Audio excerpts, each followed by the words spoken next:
merienda na naman ngayon. Masarap, masarap, masarap, masarap.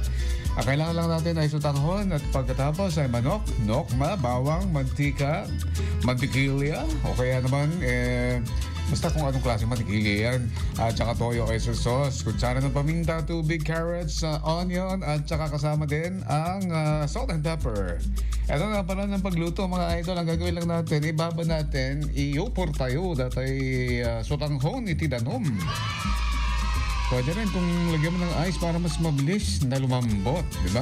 At mag-isa na tayo ng bawang, sibuyas at saka yung ating nokma. Lagyan na natin ng patis at saka lagyan rin natin ng salt and pepper at seasoning. Ayan, lagyan na natin ng tubig, pakuloyin na natin para magkulay orange. Lagyan natin siya ng anato powder, atsuete powder. Ayan, pagkatapos niyan, pag kumulo na, ilagay na natin yung quail eggs. Pero dapat, una munang napakuluan yung ating itlog ng pugo.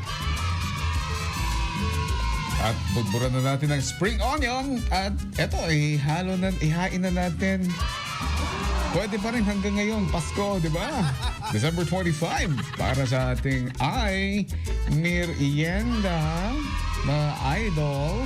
Alas 3:38 na sa IFM, mga Dumong FM. Super yan.